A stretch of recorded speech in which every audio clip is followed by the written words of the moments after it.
All right, good afternoon, everyone. Good afternoon to our followers, our students, our faculty, staff, and the Edinboro community. Today we're here to talk about the Edinboro University student experience. We're going to talk about the Career Center, the library, safety on campus, global education, diversity, student life, and academic success. We have brought together a panel to answer some of the questions that were submitted. And we've also gathered a couple of frequently asked questions that have been gathered by our panelists so that we can make sure you have all the answers that you need and that you're more prepared for this upcoming semester. I'll start with some introductions. So here are the panelists and their departments. First up, we have David Goodwell. He's the Interim Director of Student Life. We have George Morgan III, an Academic Success Coordinator. We have Haley Atkins, who's a Clinical Case Manager at Ghering Health Center. We have Christina Moreski, the Assistant Director of Career Development and Experiential Learning. We have Chief Angela Vinson from the Edinboro University Police Department. Tony McMullen, the Director of Library Services. Katie Spangenberg, the representative from Global Education. And we have Terrence Mitchell, the Chief Diversity and Inclusion Officer. So we're going to get right to it. Just a couple housekeeping items before we begin. We're going to answer as many questions as we can in this 1 hour period that we have set up for you. We are also going to be taking questions in the comments of this section. So if you can see right below the video, you can add your questions to the comments. Also, this video is going to be housed on our website, www.edinboro.edu. And we're going to upload it to YouTube afterwards. So in case you missed any questions or want to revisit anything, you can check out the video there. Also, everybody on this thread, every panelist is available throughout the spring, throughout the summer via email or phone calls. So we'll make sure we get everybody's contact information out to you. So let's dig right in. The first couple questions are going to be related to student life and campus recreation. So we will bring David Goodwell to answer the first couple of questions. All right, one of the main questions that we get from parents and students before they join Edinboro is, how do we find out about clubs and organizations? Also, how do you join a Greek organization on campus? Yeah, so there's a number of ways that you can find out about clubs and organizations. The first is, as soon as you become a student, through your My Edinboro portal, which is kind of where you'll do everything as a student, there's an icon that's called Engage EU, and through that icon, you can go in, browse, find if there's a club or organization that is of interest to you, and then kind of reach out to individuals. It lists who the president is, the treasurer, different executive board positions. Reach out to those individuals to see if you can connect with them prior to the start of the semester. Probably the biggest way that you'll be able to engage with clubs and organizations is through our Club Rush. Club Rush happens early on in the semester. The date has not yet been determined, but it will occur early on in the semester, and it gives you an opportunity to meet club representatives of 100+ organizations on Edinboro's campus. So it's just a great way to one-on-one interact with those students, find out if there's an interest. As far as Greek organizations go, we do have information on our website about joining a Greek organization. I am also the overall advisor to all Greek organizations, so any questions that you might have, you can direct those directly to me, and I'd be happy to kind of go over with you with your interest in joining a Greek organization. Yeah. Awesome, David. Thank you so much. So now we're talking about groups on campus, and we're talking about events here. You mentioned a couple ways to find out about clubs, but how do we know when these events are happening? Are we going to get emails, or is there a website where they're posted? Once we have these events scheduled, where do students find out about them? There are tons of places where students can find out about events going on campus. Through the Engage EU, there's an app that associated with that called Court. That app has literally just a very simple list of all events going on campus. But we advertise everywhere from having actual flyers hanging around campus to having Instagram and social media, Facebook pages for a lot of our different groups. to having a presence on the Edinboro University website, through our the Pogue Student Center, which is kind of our hub of student engagement on campus. So there is a ton of different ways that a student can find out information about what is going on and where those events are taking place and what time, if there's a cost, and all that type of stuff. All right, and also we do send out a Borough Weekly newsletter to everybody's email that will have a listing of events that are submitted by Greek organizations or university programming board. So we'll be able to let people know about that. The next one, we have a lot of space on campus. We have a lot of activities, but if students are interested in getting involved in club sports, what kind are offered here, and how do people get involved? Yeah, so our assistant director, Shelby Irvine, is the primary contact for someone interested in a sport club. But much like our collegiate athletics, we have sport clubs. Right now, I believe we have 14 of them on campus that are active and engaged. Sport clubs provide a lesser involvement level than an NCAA sport, so they're very attractive to individuals coming into college. They're trying to decide if they can balance being involved in a sport and their academics. This is kind of very similar to where you can find out all the information about clubs and organizations if you go to the Engage platform. If you go to the Pogue Student Center, the lower level is where the fitness center and recreation area is located. Stopping in there, there's a display board right outside of the fitness center that has a list of all of our clubs and organizations. Most of our clubs, sport clubs, also have their own social media platforms that they advertise and promote themselves to. But to give you an idea of what we have everything from hockey, equestrian, we have a triathlon club, ultimate frisbee, disc golf, lacrosse, you name it, we have probably something that would be of interest to you. And the one last piece of information that I like to leave most people with regarding clubs and sport clubs particularly is that if there is not something that you see that you want to participate in, we have had a lot of freshmen over the years that have started those organizations. Or so you come onto campus and you don't see what you're looking for, and you get that opportunity to start that club and to build it for the 4 or 5 years that you're on campus. So that is an opportunity for not just a sport club, but any club that on campus that you might want to start. Yeah, that's a great point. Just a couple of years ago, there were a couple students who were really interested in fly fishing, so they started their own Edinboro University fly fishing team. So very good point. The last question for student life and for campus recreation, with all of these things that we have on campus, the clubs, the events, do students worry about having enough time to be involved on campus and completing assignments and doing all their coursework? How do you find that students are best organizing that and staying on track?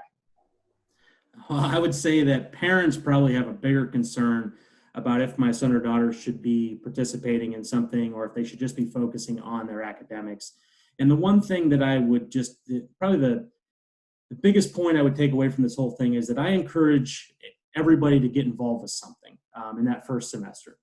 You don't have to be an officer. You don't have to go to all the meetings. You don't have to be, the Captain America of that club.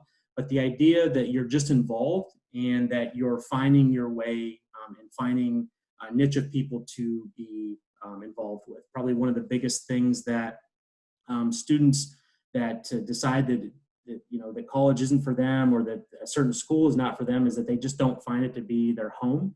And so that's why I encourage at some level to get involved with something within that first semester so that you kind of find your way. You get into different groups of people, and then you can kind of decide if you want to take on more leadership responsibility or if you want to, join other clubs and organizations. A lot of the members of clubs and organizations at Edinboro, I would say, are involved with more than one thing. And I would also say that there is something for everybody. So to think that we don't have an organization for you, I believe that to be incorrect. I believe that there are tons of opportunities for students to get engaged, be involved. It's just about you taking that first step and seeking out those organizations or going to Club Rush or getting on Engage and finding out what clubs and organizations that we All right, thank you, David, so much. We have just included a link in the comments for the student experience, so you can check out our club's organizations and our club sports at that page. We're going to move over to the library, so let's bring in Tony McMullen here. When a lot of people think of libraries, they think of shelves of books and reference materials. Other than books, which we do have a lot of, what else does the library have to offer our students? Chris, that's a great question. I'm glad you asked it. One of the things we like to say is that we're more than just books. Of course, we do still have shelves of books in the library. We also have a lot of electronic books, a lot of electronic resources students can access 24/7 from anywhere in the world that they have an internet connection. We actually have more electronic resources than we do print materials in the library. But in addition to that, we also have a staff of experts on hand to help students navigate through that sea of information that can be very overwhelming. They can contact a librarian in person in the building, through chat interface, through email, through telephone. We have a number of ways that people can get in touch with a librarian for help. Also, the physical library is a very large building, one of the largest on campus. We have 6 floors of usable space, so students can find a place in the library to relax alone and find some quiet study space. We have ample space for students to study with friends, to gather, to socialize. We also have 8 group study rooms that are very popular, and we're hoping to add more in the near future. But most of those are equipped with technology that allows people to share screens and that sort of thing. So they're very popular. We also have computing facilities in the building. I believe we have 41 desktop workstations, along with about 16 to 20 laptop computers that circulate. So you're able to borrow those and check material or take them out like you would a book. For resources that we do not have on campus, we have a service called Interlibrary Loan that allows students to access the collections of libraries throughout the state of Pennsylvania, throughout the region, and really around the world for all intents and purposes. So we have access to a great deal of information. All right, thank you very much. And also you offer a lot of free views of campus too. We have a lot of windows in the library. So I catch myself going up to the 7th floor and just looking out at everything we have on campus. It's a beautiful site, a lot of great resources. So thank you, Tony, for your answers. We've also included a link in the comments, a link to the Baron-Forness Library site. Also check them out on Twitter and Instagram so you can see what's going on, something with new reads. You can get magazines, everything that's going on there. So thank you, Tony, for that one. We're going to head over to George Morgan III, one of our academic success coordinators. We're going to talk about the student success initiatives that we have here on campus. So George, talk a little bit about the first year experience, about Common Hour, and some of the things that we offer our students to make sure they get off on the right foot. Absolutely. Good afternoon, everybody. First year experience, or the acronym FYE, is courses that are specialized topics that are taught by faculty, designed in specific area interests. These courses count towards general education requirements, and often are fun and have a current event component to them.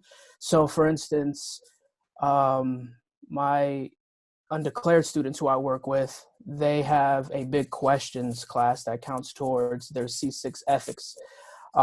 There is a leadership class specifically for students who may be interested in like ROTC, coming in as incoming freshmen. So again, these are courses that are fun and are implemented into the general education requirements. I do believe there are there's a science FYE where students have the opportunity to go to the zoo. So that would be a fun one. With regards to Common Hour that you had mentioned, Common Hour is a 0 credit course required by your major. So during this time, students, incoming freshmen, will have an opportunity to get to know their peers within their respective programs.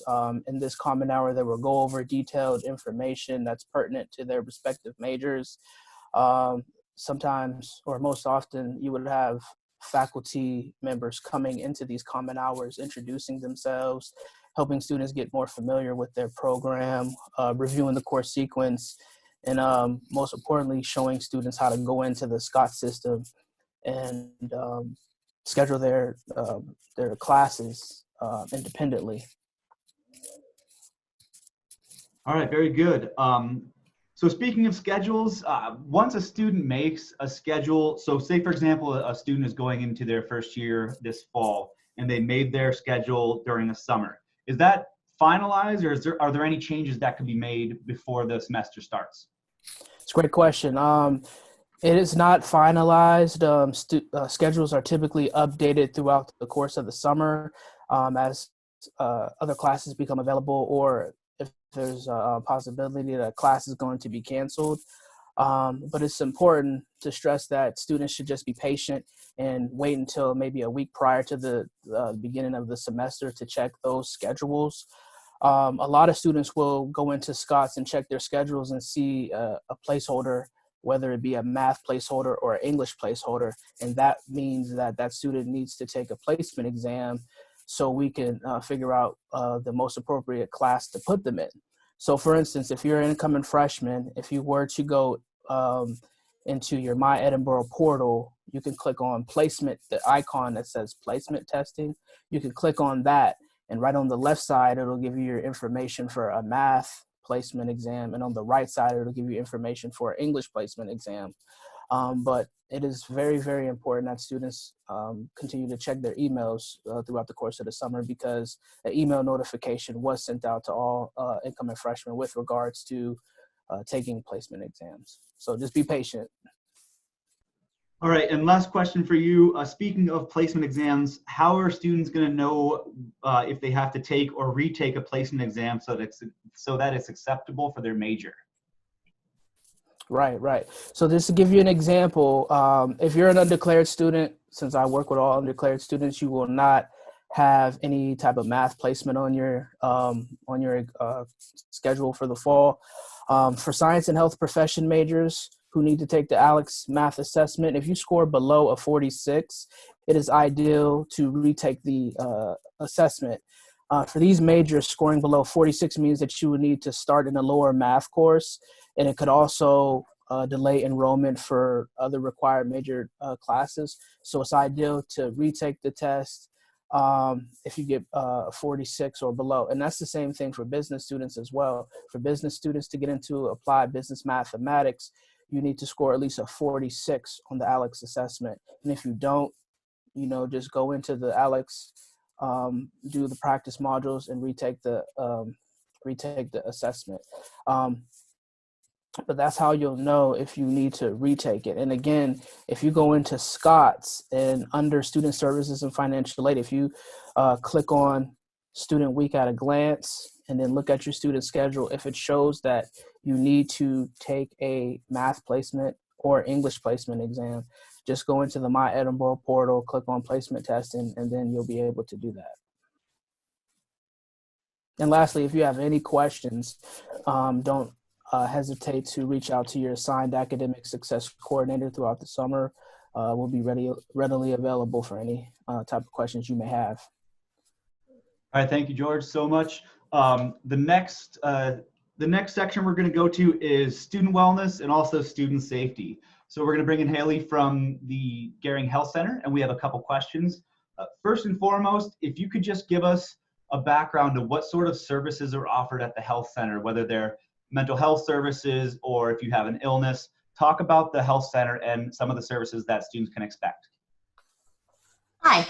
So the health center is kind of set up like a doctor's office. So we do have a lot of services available for students. We have both medical and mental health services. So that means counseling as well.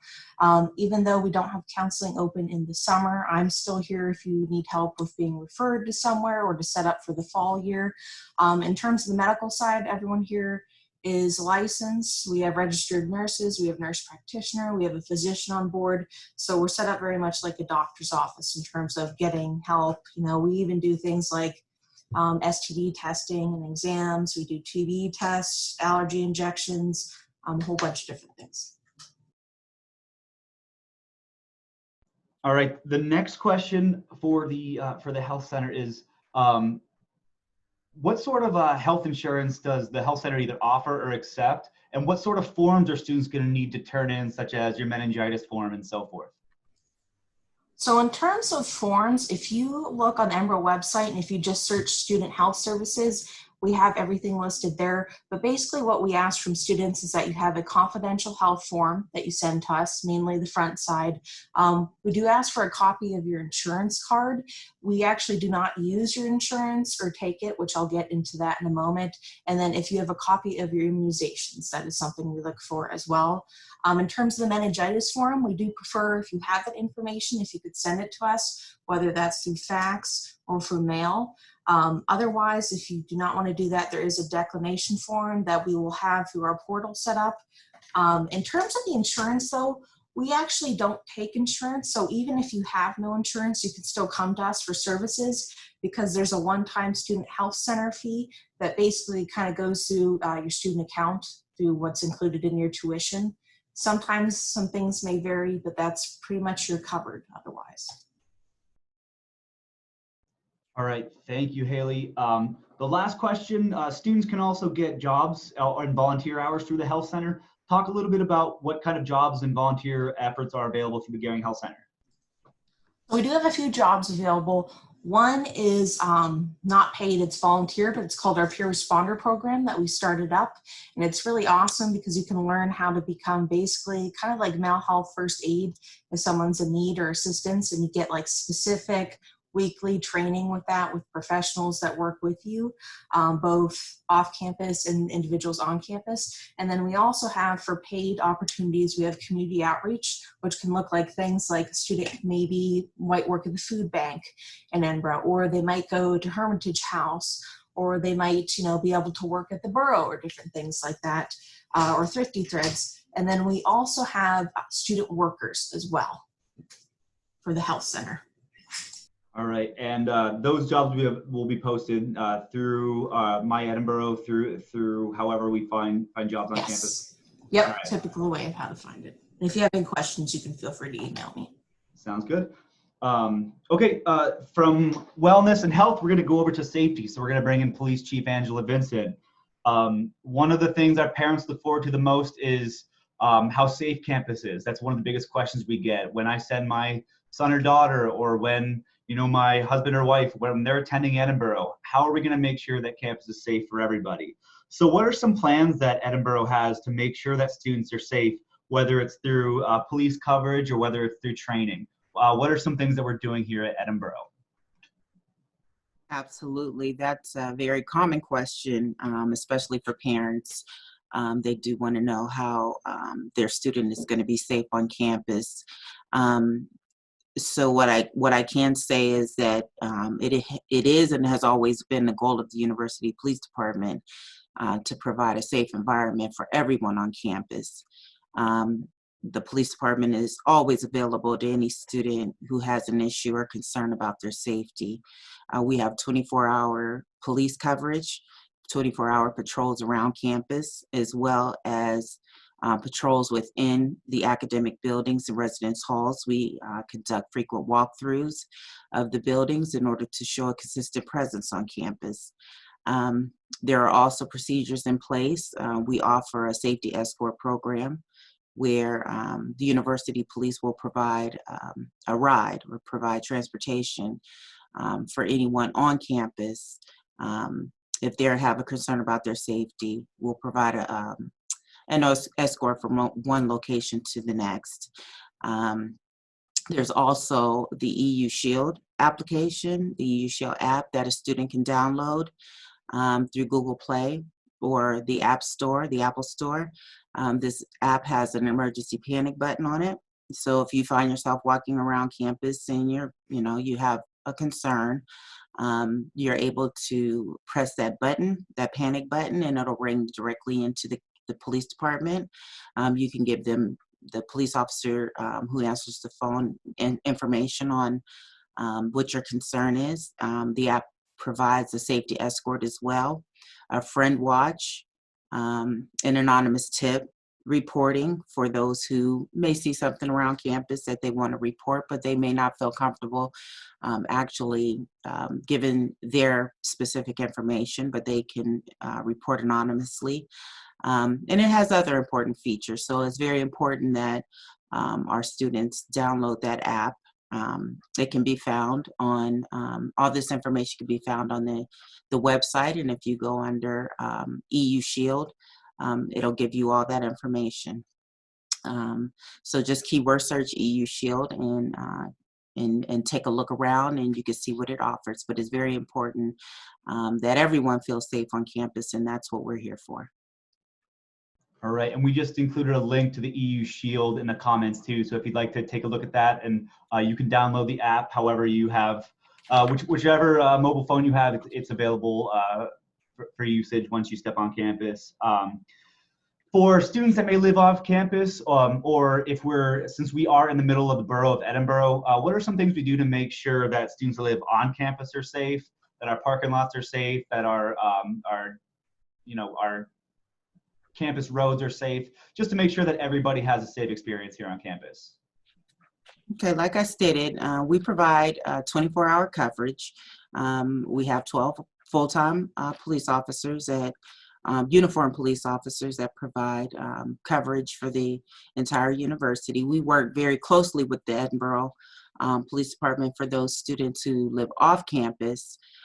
We work very closely with them, and they're able to report any of their concerns or issues to the Edinboro Police Department. And if, even if you feel more comfortable reporting to the university, we can reach out to the Edinboro Police and make sure that we put you in contact with them if there's anything going on. We do have primary jurisdiction on campus. They have primary jurisdiction off campus. Like I stated, we provide coverage all over campus. There's always a police officer on the road. We're always in the buildings providing that presence. And usually a presence is a deterrent, but we want to make sure that everyone feels safe. So we're always available 24 hours a day, 365 days a year.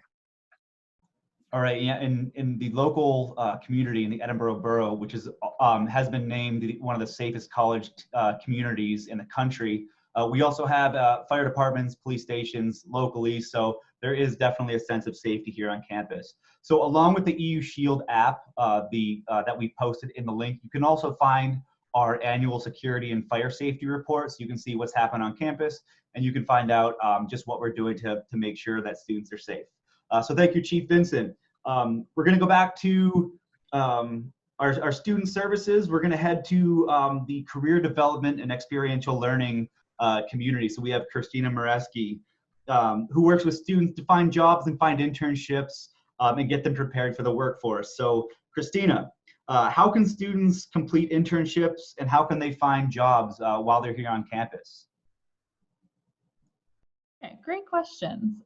So about completing internships, students can complete internships in a variety of ways at Edinboro. They can complete an internship and earn credit academically once they have earned 60 credits. So that generally happens after they've been at Edinboro for a few semesters. But they can also complete internships without earning academic credit if that's something that the student wants to do. And we in the Career Center will help students through that process. So we can talk about the planning, the timing. So where do you want to complete an internship? Would you like it to be back where you're from, like near your home? Do you want it to be someplace near Edinboro? There's also opportunities sometimes for students to intern on campus in the various offices that we have. And those, I really want to stress internships, even though as a first year student, you have so many things to think about and so many decisions and plans to make. But the statistics show that a lot of students mark off an interest, they check the box that they want to complete an internship, but very few students actually end up following through on that. And it's probably just because of, timings. You have to plan for that. And that's what we're here to help you do, is if you start planning now and create those goals, you're more likely to be able to complete an internship. which can then be really helpful for your career after you graduate. As far as jobs, while you're in school, our office, the Career Center, can help you apply for jobs and prepare for those interviews. So if you're looking for a job on campus because you have a work-study option, or because you want to just work on campus, there are jobs for both of those types of individuals, whether or not you have a work-study in your financial aid package or not. And those can be found in the portal that everyone keeps mentioning. There is a button for student employment, and then it is sectioned into 3 different semesters. So there's the, so you'd be looking under the fall semester if you're an incoming first-year student this fall. Then if you do find something that you'd like to apply to, but you've never, maybe it asks for a resume and you've never made one, or maybe you've just never applied to a job before, that's something that our office can help with.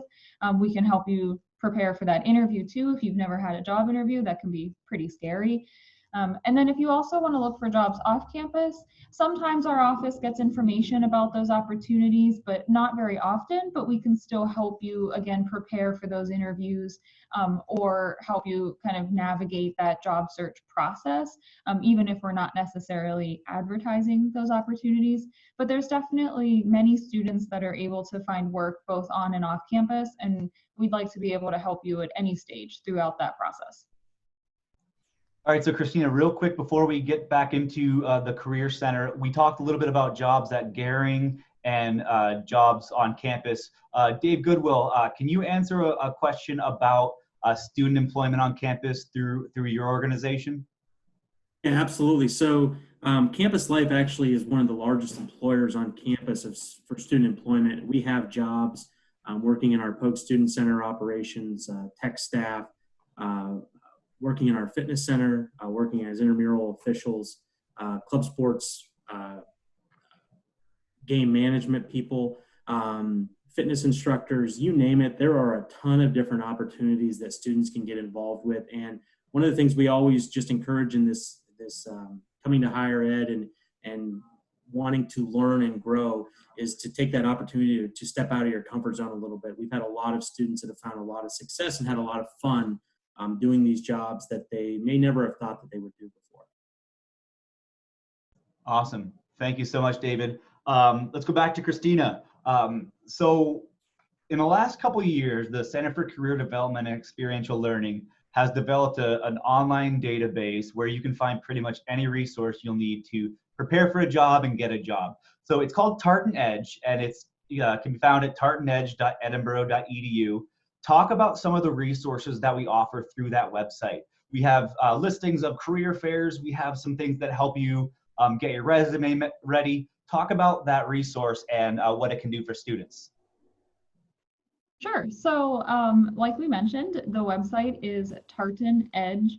So tartan is our plaid that everyone loves. And then the idea is if you work with the Career Center, you get an edge. So it's the Tartan Edge. And this site has so many resources on it. It's really our one-stop shop. It's where we often direct students. Students can find current internship and job postings.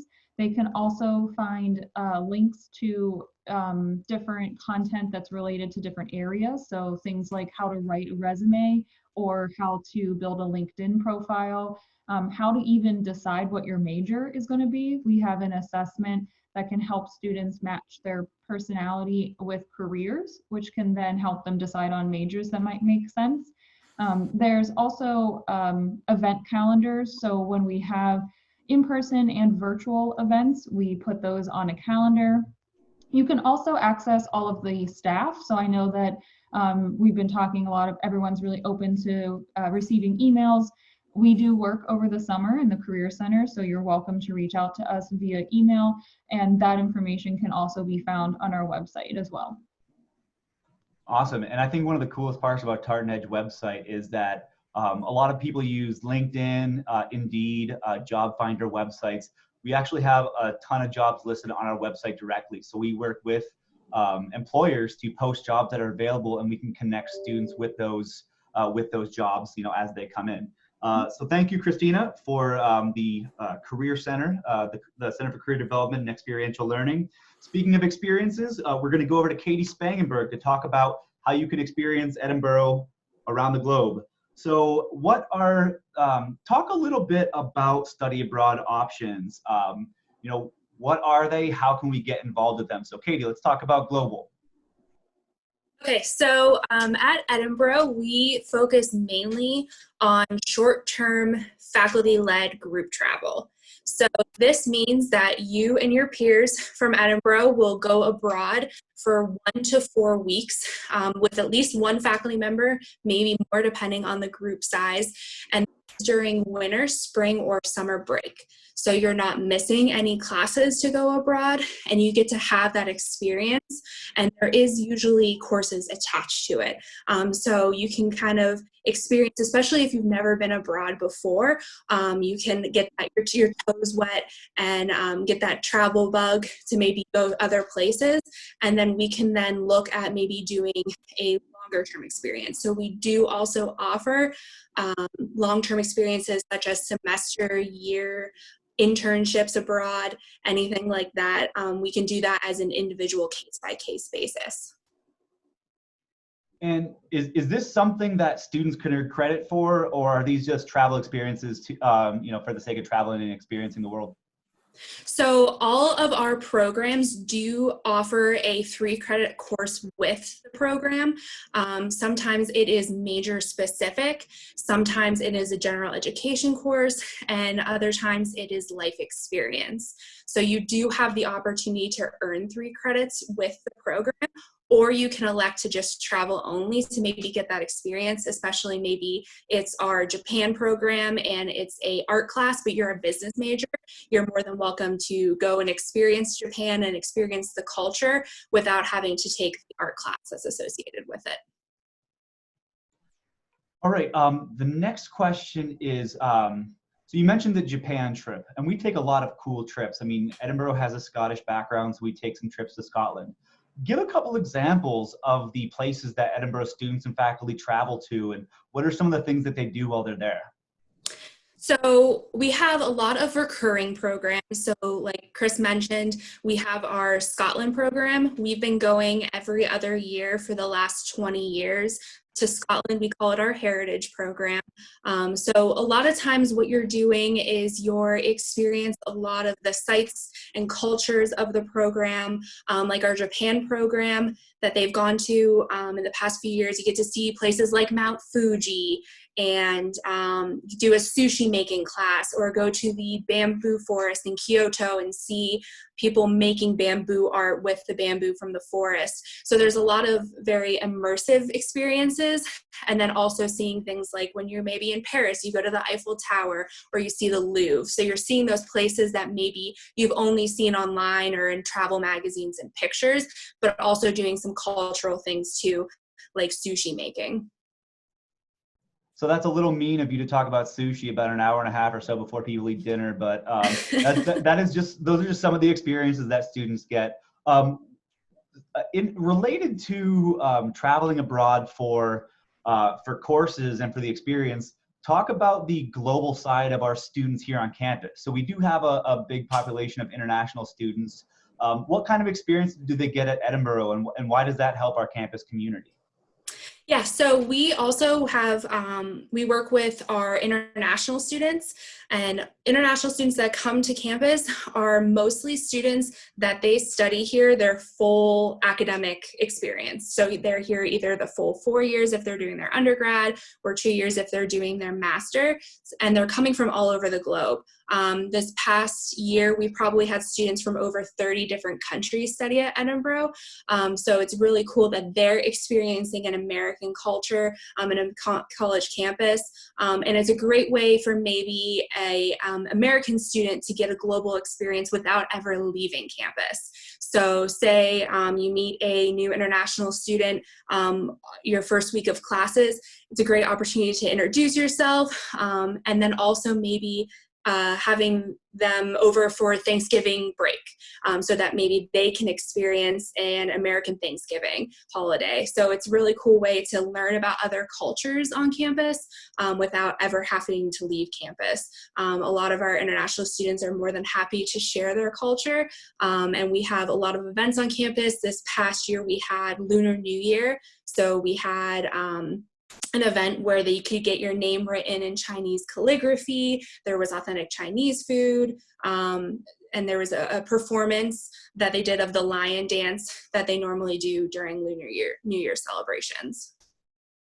All right, thank you so much, Katie. And we usually send the links to the websites in the comments, but some of these departments you just have to see for yourself. So what we did is we posted a link to the Edinboro Global Instagram page. You can see a lot of cool pictures from some past travel experiences and current Edinboro students who are from other countries. Also on that, we won't leave you hanging. On that Instagram page is also a link to the global page on Edinboro's website, so you can get that as well. Before we take some questions from the audience that have been submitted, let's head over to Terrence Mitchell, our Chief Diversity and Inclusion Officer here on campus. So welcome, Terrence. We have a couple questions for you. The first question, why do college campuses need diversity, and why do they need diversity efforts for the entire population?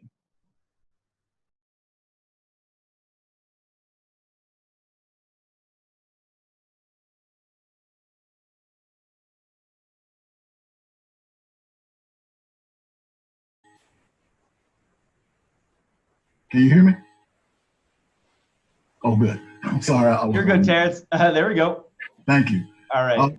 The reason why we appreciate diversity on college campuses because we know it adds to students' educational experience.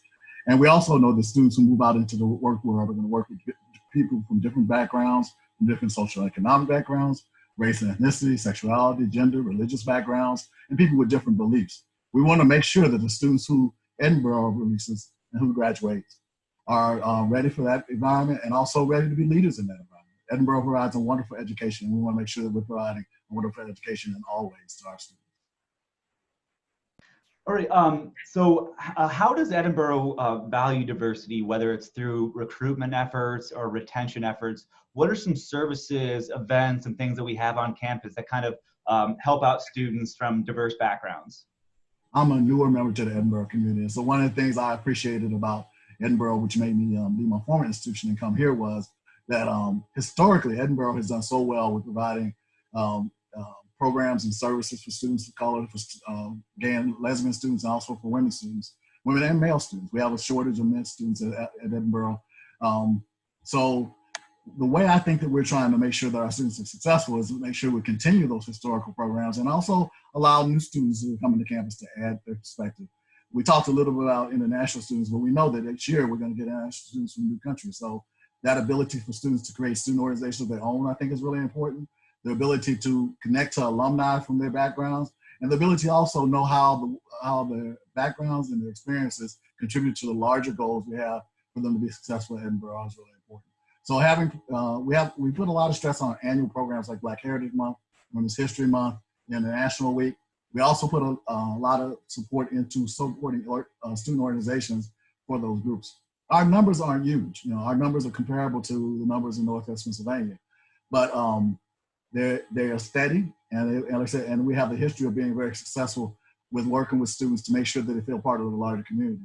We also have a history of making sure that the larger community feels comfortable in those spaces where there are students who may not look like them or not represent the same backgrounds that they have.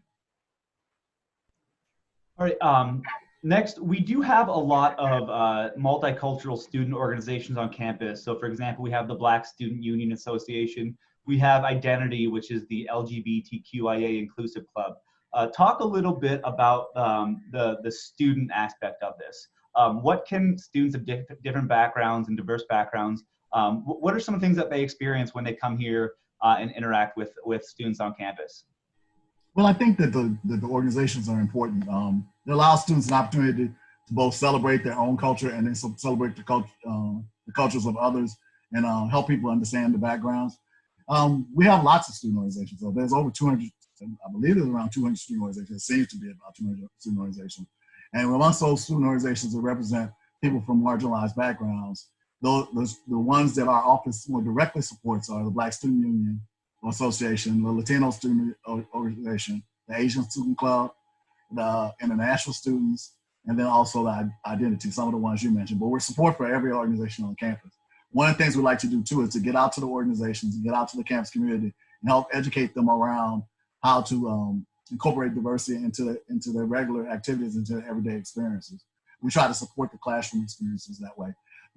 We're creating a new center in the fall, the Center for Diversity, Equity, and Inclusion. And so we're taking all the diversity efforts on campus and putting them in one area to be more effective in the way that we work with programs and services. And we also dedicate some financial resources to supporting the activities that students are trying to do, so they don't have to go out and raise all the money themselves. All right, thanks, Terrence. I think a year or two ago, one of my favorite events we had on campus was the Living History Museum. We have a lot of cool events and things that we have speakers, we have groups, we have lunches. A lot of cool stuff happens here on campus, Terrence. So I appreciate you taking your time to get into those. So those are our panelists that we have for today. We have had a couple questions come through, so we're going to address those. The first one, let's bring Dave Goodwill back. Let's talk a little bit about CORE. So when we hear CORE on campus, we hear of Campus Outdoor Recreational Experience. Talk about that group and about some of the spring break trips that you've taken. Yeah, so our CORE program is responsible for a ton of different outdoor activities that someone can get involved with while they're on campus. Everything from mountain biking, backpacking, canoeing, skydiving, whitewater rafting, you name it, we have done it or we have tried to do it and taken students and participated in those types of activities. Some of our very popular trips are our spring break trips. This past year, we actually went to the Grand Canyon in Arizona, and so it was just a great trip for everyone to get out into that region. We spent a lot of time in Kanab. We did a bunch of different things out on the western coast. And we've also done some other trips to Joshua Tree National Park out in California. We've done some trips to North Carolina and Tennessee. And so we've had for the last 10 years a really good history of providing some very quality trips, week-long adventure trips that have looked a little different over the years, but the key goal is to get people out, get them introduced to new things, and just to have a kind of a really good time and see different areas of the country. And so I think, as we talk about some of the activities that you can get involved with on campus that maybe you are a little bit skeptical to get involved with, it's a lot of our core activities because people are afraid of heights and they're doing different things. And I just always tell people we're not going to climb Mount Everest. We're not going to mountain bike the most intense location in the world. Most of what we do are introductory level. We want to introduce people to it, and then we want them to want to further introduce themselves and go and do it as they get later on in life. So that's what our goal of our core program is, really to introduce different skills and talents to people and then to have them take it and run with it. And I think the costs for these trips are so low that it's not a huge investment. If there's something that you are just kind of interested in, you want to check out, you can go biking, you can go mountain climbing for a small fee. So that's kind of nice for people that want to get an introduction. All right. So we probably forgot one of the biggest elements of the Baron-Forness Library. If you're like me and you enjoy a nice cup of coffee and a bagel, you can head to the first floor and we have that. Tony, talk about food and drink in the library. What are some things that students can look for when they get there? Sure. Excellent question, Chris. We do have a coffee shop in the library. They serve Starbucks coffee. They have a variety of different coffees that they serve every day. They'll make you the cappuccinos and some of the other drinks that I'm not familiar with at all, but you know what you're talking about. Chris could probably comment more on that. There are also some foods that you can purchase there too. Some sandwiches, salads, some basic things. Sushi comes up again. And one of the best cinnamon rolls you'll ever have in your life. But you're also welcome to bring in outside food too. So, if you want to bring a sub in or something from home or whatever, if you want to order a pizza and bring it into the library, we certainly welcome that. We want you to feel comfortable there. We want it to be like that third place. You know, it's not home, it's not the classroom, but somewhere where you can relax and get your classwork done. And you ought to be able to have a snack while you do that. Awesome. And for the record, I like a cappuccino with an extra shot of espresso in it, just so I can keep myself going during the day. So thanks, Tony. We also in the Pogue Student Center, we have another little coffee shop where you can get coffee, and you can also get some local bagels too from the Edinboro Lakeside Bagel. So we're going to head over to the Ghering Health Center. So Haley, if you could talk a little bit about other agencies that we work with through the health center that students can use.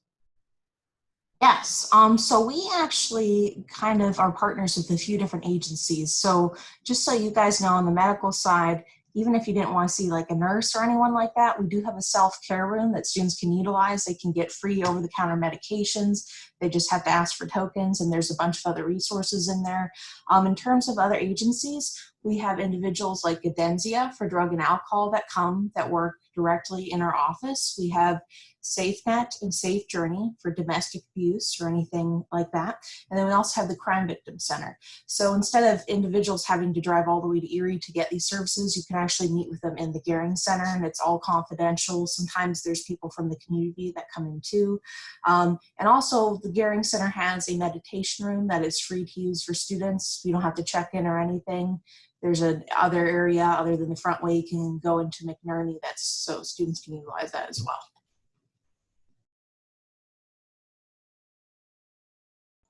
All right. So I'd like to give one last word of thank you to all of our panelists today. We do have a lot of links in the comments, so if you have any follow-up questions, there's contact information there. I'd like to thank again our panelists for joining us today: Dave Goodwill, George Morgan III, Haley Atkins, Christina Moreski, Chief Angela Vincent, Tony McMullen, Katie Spangenberg, and Terrence Mitchell. So thank you so much. If you have any other questions, you can continue to add them to the comments, and we will address them as they come in. Beyond that, we look forward to having you on campus, and please reach out to us if you have any questions. So go Borough.